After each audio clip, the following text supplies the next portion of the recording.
And he's allowed into the inner circle of the British royal family, and Special Branch and MI5 are not screaming, what's going on? He's a fire. What you doing allowing him in there?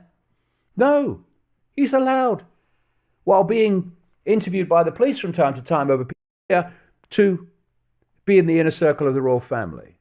Now, here's another one. Anyone thinks that's a coincidence? I've got some seafront property in Birmingham you'll like to buy sight unseen. But they got away with it because the system watches its own back. And, they're not even questioned about it. It's incredible. And then what happened, of course, when they had the so-called inquiry, when Theresa May was Home Secretary, she has this inquiry because she's forced into it by public opinion, basically, into elite media. She names someone who's clearly unacceptable and had to stand down because she wasn't. She then names another person who's clearly unacceptable and had to stand down because she wasn't. And what they're doing is they're putting time between the uproar in public and the point where anything happens. And now this inquiry is still going on, but of course it's hardly ever mentioned. How nefarious were the activities of Ted Heath and Savile? Was Heath boys and throwing them off boats, and was Savile a narco? Oh yeah, this lady who was Princess Diana's friend for 9 years.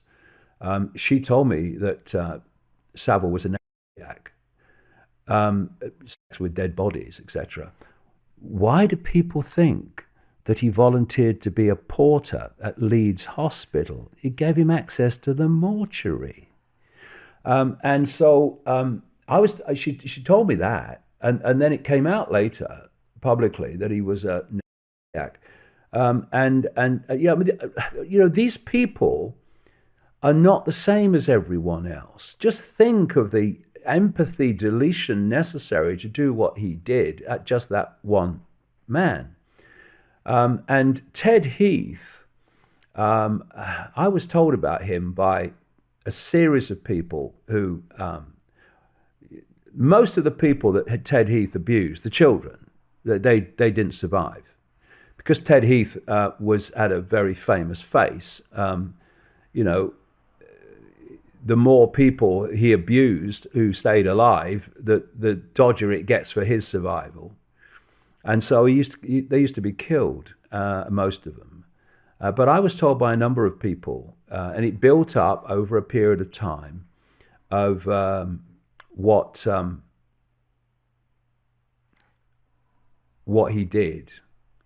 And there was, I won't say what it is, because for obvious reasons, but when Wiltshire Police and the chief constable at the time, who has been not chief constable anymore, they kind of, they got him removed eventually, because you don't take these people on if you're in the system and survive. But he, or the investigation team mentioned something when they were investigating Heath, that there was something that he did that was kind of, I would say, very, very strange. And that gave them sort of confidence that these people were telling the truth, because what they were describing was fantastic. And you really couldn't make it up. And you certainly couldn't make it up across several different people unconnected with each other. Well, I know what that was, because I was told by some of these people who claimed to be abused by Heath what he did when he was abusing them. And you absolutely could not make it up. If you sat here for the next hour saying, is it this, is it that? I just say no every time, because you wouldn't get it, because it's so fantastic. And that gave me confidence as well, because they were describing this particular way he did things that was so outrageous and yet incredibly consistent across all these people, formerly kids, that I was confident enough to go with it. And there was a journalist, well, what passes to be a journalist on the Isle of Wight, who, when The Biggest Secret came out in 1998, she called Ted Heath, who was still in the Parliament for another 7 years after this, and read him the passage. And all he said was, "David Icke must be mad." That was it. And you see what I've accused him of? But never went anywhere, because they don't want this stuff in court. One other thing, very quickly, one of the little tricks they do is when they're really in trouble over people and stuff, or whatever, stuff like that, they'll produce someone who doesn't tell the truth. They'll name the people that others are naming truthfully, and then they'll be exposed as a fraud. And in doing that, they seek to, and it works, they seek to discredit all those people who are telling the truth through one who is not telling the truth, either through mind control or through the fact that he's just doing it because he's doing it. Do you think another strategy is to satisfy the public outrage by sacrificing lower level people, such as Rolf Harris, Clifford, etc.? Yeah, well, what they do, if you notice what happened when the story broke, is they went for people like Dave Lee Travers and stuff like that, which wasn't for pedophilia. It was for what was alleged to be, sexual inappropriation with women, right? But what did that do? Dave Lee Travers, and all these others. And it's moving the focus from the political pedophiles. I mean, the scale of it is absolutely fantastic. And it's happening in America as it's happening in Britain, as it's happening around the world. It's a ring. If you go deep enough into it, there's a reason why they're obsessed with children.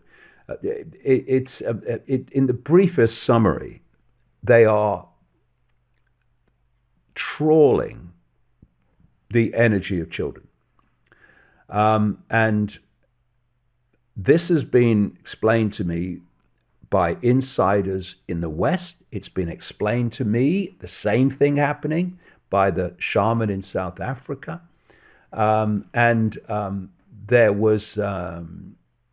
There have been other books with other sources. They talk about the same thing.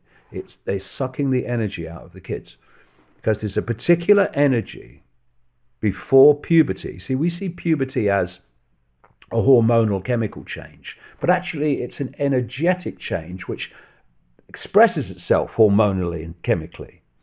One's an expression of the other. There's an energetic change that goes on in the electromagnetic fields of the body at what we call puberty. They want the energy before that change takes place. It's like a nectar to them. Because,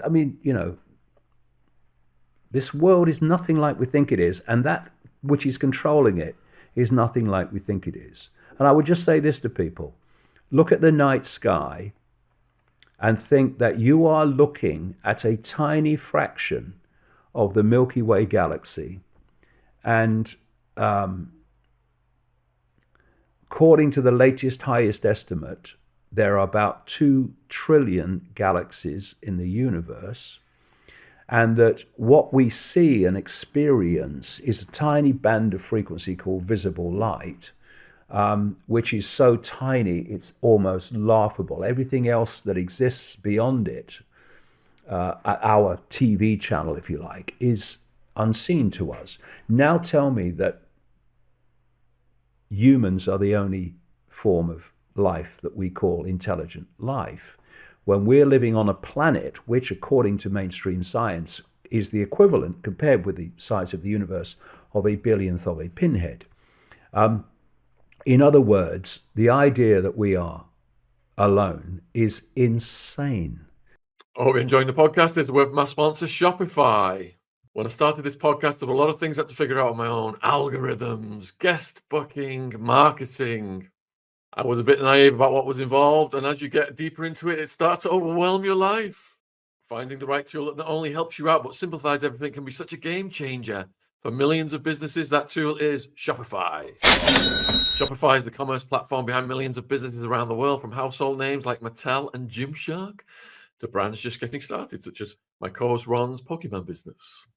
Get started with your own design studio of hundreds of ready-to-use templates. Shopify helps you build a beautiful online store to match your brand style.